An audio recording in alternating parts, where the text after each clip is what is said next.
Hey, I have a question about masks at polling places. You guys are requiring them, is that correct? Let me double check. Just 1 second. Thank you. What are you just asking about PPE in general for polling? Okay. I refuse to wear a mask. I'm not a mask wearer, and I am going to vote in person somewhere, and I need to be provided for by law. So I'm wondering what law. First of all, I want the citation of the law. If you guys are requiring masks, I want to know exactly what law, Kentucky state law, you are citing as your justification. So I would like that first. Okay. All right. Just 1 second. Thank you.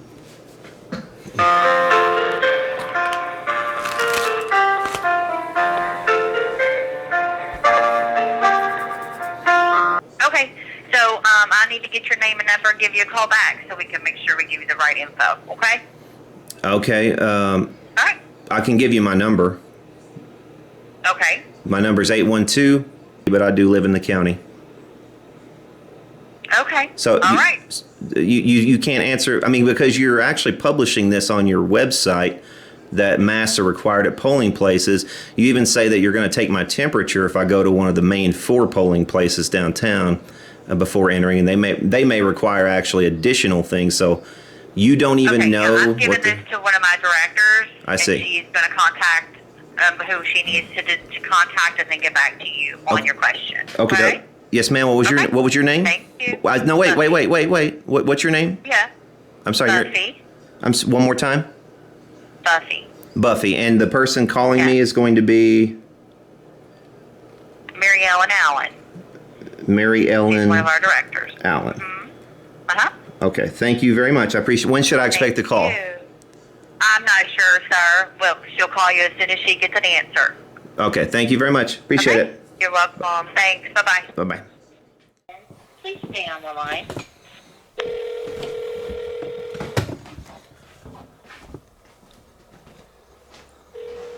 Election, Josie, may I help you?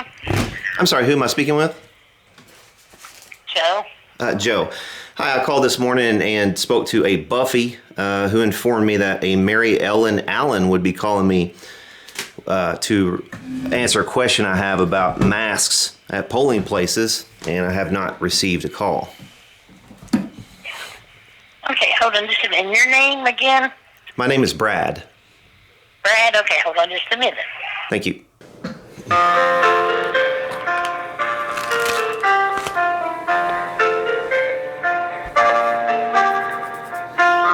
Brad? Yes, ma'am. I went back. They're both on their phones. Okay. Mary Ellen was really good about returning her calls. Yeah, well, this would be an exception. I have a very clear question.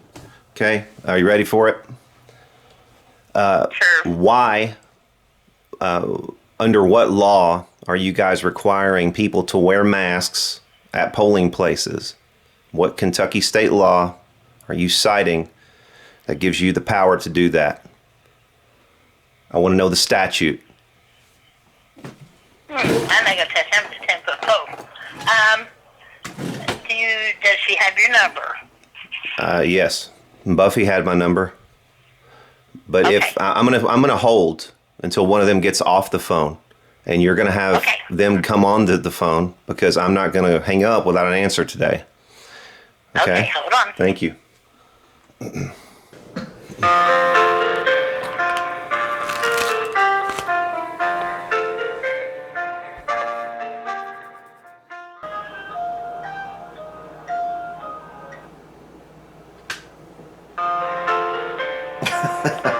Thought somebody was going to answer, but maybe not. Who am I speaking with?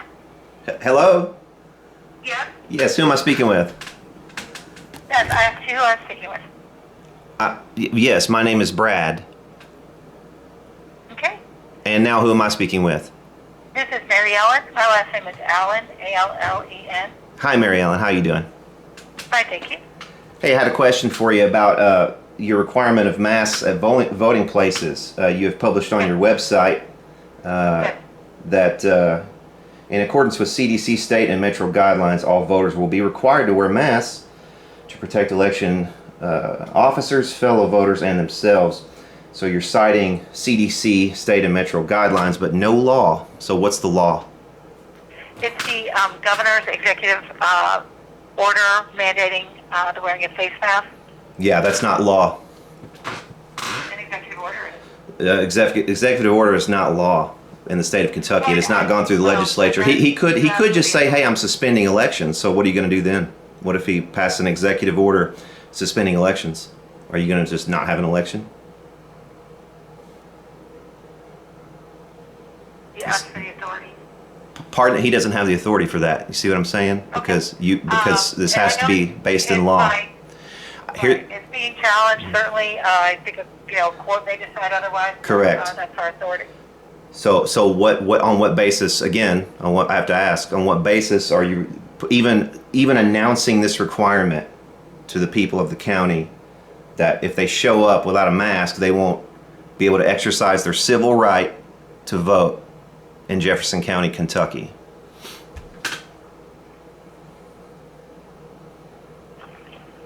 I think I've answered that. Well, I know, but that you haven't cited a law. You've cited an executive order. That's An executive order that's being challenged in the courts, and most places that are sensible have dropped their requirement. Especially you being you're part of the government, so and this is being challenged in the courts. So, I don't understand where you think that you have the authority to do this.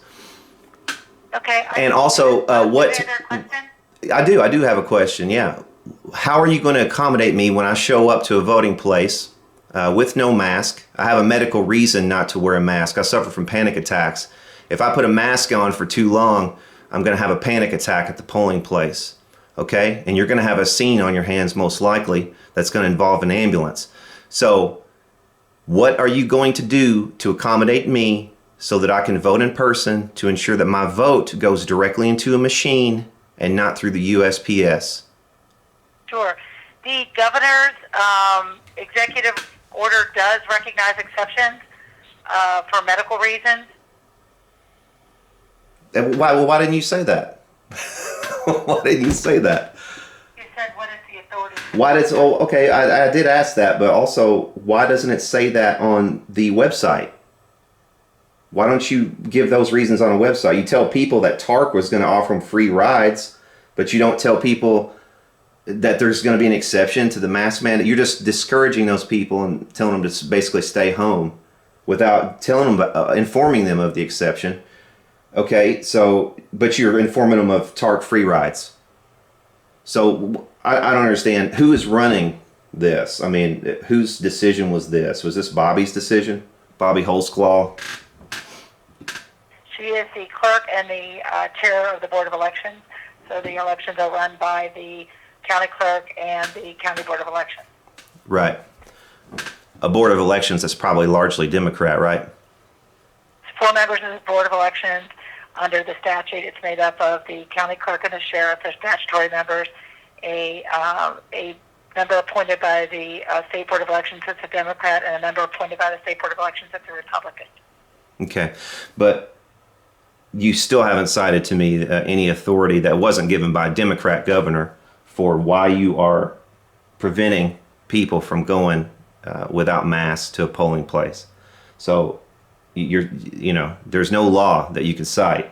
So what's going to happen is I'm going to show up on election day with no mask. So what do I do? What table do I go to? Who do I talk to? That's not going to throw me out of the place. Again, all I can tell you is we're following the governor's mandate. It's my understanding that there are medical exceptions, so I imagine you will just state your medical exception. Have the poll workers been informed of this exception? Because the people certainly haven't on your website. Mm-hmm. Right. Well, we will be training the election officers. Well, I mean, it starts tomorrow. It starts tomorrow, though. Early voting starts tomorrow, right. So. Right. Right. So you're going to train them between 5:00 p.m. on October 12th. We're training them. Actually, we start tomorrow at 7 a.m. training. Yeah. I see. The county attorney's office. So everyone will who works at a poll is going to be informed of the exception that people with medical conditions will not be required to wear a mask in order to vote, to enter the polling place and to vote. Well, like I said, the county attorney's office is there. They also advise on the legal requirements for conducting an election. So yes, we're conducting training tomorrow at 7 a.m. for all the election officers for early voting. Okay, so what kind of proof are you going to require for me to prove that I have panic attacks, and that are you going to require a doctor's note or? No. Okay, so no litmus tests, right? No. Okay, so I won't. There's going to be no hiccups on election day when I go in, or before that when I go to one of these places. This is what you're telling me, that I can walk up without a mask, say that I have a medical exception, and I'll be able to vote. Again, you have a medical exception. I can only tell you what we're going to train the election officers on. I can't tell you any more than that. Oh, okay. Well, I mean, that wasn't a yes, though. That sounds like a politician's answer to my simple question. You see where I'm getting nervous with this, because I'm going to walk in on election day, so I won't have another day to do this. I'm going to go in on the day that I'm supposed to go. I don't believe in early voting. I'm going to go in with no mask, and I'm going to walk up to the table. I'm going to tell them who I am, and they're going to allow me to vote, yes or no. Yes, I would imagine that someone will ask you when you walk in if you would like a mask, and you'll just have to say, I'm not wearing one for a medical condition. Okay, thank you. So I appreciate that. I'm sorry, Mary Ellen, right? Yeah. Okay, I'm sorry. I'm not seeming or trying to seem to be hostile toward you. It's nothing personal toward you, Mary. And this has just really bothered me. There's a lot of places I can't go. I do suffer from panic attacks. I have since I was a teenager, and it's not fun. So, And the whole COVID thing in general has really had my back up this whole time. I'm getting a divorce from my wife. I'm sure lots of other people are committing suicide, losing their businesses. A lot of it has to do with these shutdown mandates that are frankly unconstitutional, and we're going to find that out when this finally gets to an end, and then we'll be able to look back and say, well, he wasn't able to do a lot of things that he did, and you guys kind of went along with it. So. That's unfortunate that you're not telling people that there is a medical exception on your website. Will you be changing that at any point between now and election day? Tomorrow's our first day. If we feel the need to revise anything, or what people don't understand. I mean, right now we just want to encourage people to early vote, because you're exactly right. Kentucky's never had early voting before. Just like if you requested a mail-in, we want to encourage you to get it back early. So. That's certainly something we're sort of learning as we go. We've never had early voting in Kentucky before. So we're having it at 4 locations, hoping that it's convenient and people feel safe, and just sort of go from there. Yeah. Okay. Well, it's good at least that you've expanded voting. But I mean, as late as June, I think it was June or July, there was only going to be one in-person voting place for the entire county. So, it's kind of gone this way. We were really hoping to be honest with you. I think everyone hoped after the primary that we would be in a different place, and that maybe we could even go back to our 230 locations. And frankly, that's another thing that I have to question, because even mathematically, it makes no sense to limit voting places, because if you have fewer voting places, you have more the same number of people being shoved into fewer places. And this is the philosophy also that has made zero sense on the business side, because some places have been shut down or limited their hours. So you've got the same number of people needing the same number of goods shoved into limited number of hours. So mathematically, it makes no sense. Even a person who has a 7th grade level math understanding knows that. So I don't get, what experts were spoken to justify closing down some of these voting places, because if you're limiting the numbers, you're not changing the number of people who need to vote. You're just you're making people like a cattle chute, you know. It's just it's a bottleneck you're creating. So it makes no sense. I mean, I will say I do think there was a hope. I mean, we didn't make the administrative regulation, but I think at least initially when they had the primary, there was a hope that you're right that there would be some return, that maybe the smaller neighborhood would be doable. And I don't know what point that was off the table, but I know that's certainly what we were thinking. But anyway. Yeah, well, I mean, that's the way they thought, or something. And again, we just administer the laws. We don't write them, or. But. Yeah, I mean, it seems like the only way to inject some sensibility into the administration of the law, though, at least in cases like this, would be for somebody like me just to run against Bobby Holsclaw in the next election. So, yeah. I mean... Well, I will say the administrative regulation, that was promulgated by State Board of Elections. That's 3 Democrats, 3 Republicans. It was signed off on by the Secretary of State who serves on the State Board of Elections. He is a non-voting member, and the governor. But, none of the county clerks or county boards of election wrote that administrative regulation calling for expanded vote by mail, early voting, and then the limitation of the number of locations that you have on election day. That was a state decision, not a local decision. I see. Okay. Well, yeah, I mean, it's still unfortunate. Like I said, hopefully you update your website because, I'm staring right at it right now and there's absolutely no mention of an exception for, for any kind of health condition. So, I know you said, if we see the need, well, I do clearly see the need. And I would hope after this conversation you might see the need to inform people, with legitimate, there are lots of people who can't wear a mask for lots of reasons. Some people might even be on oxygen, going into the... We work with somebody that has that can't wear one yet. Yeah, and so, we're out here, and it's not fair to tell people up front that there's a requirement, and then it basically discourages them from even going in. They're all going to either have to, muster up the gumption to call one by one, or there's going to have to be some kind of reporting on it. But I think it's wrong that on your official website, on the PDF that I'm looking at that explains the election, everything about the election, there's no mention of it. So, of a medical exemption, yeah. Right. Well, that's actually a good point. So. Okay. Well, listen, Mary Ellen. It is Mary Ellen. I'm sorry. Right. Okay. Yeah. Sorry. Well, thank you very much. You've answered all my questions, and I really appreciate it. Thanks for sticking around. I know it's after 5, so I'll let you go. Well, that's all right. Hope you have a good experience voting. I'll be doing the training, so I can't guarantee much, but we'll train as well as we can.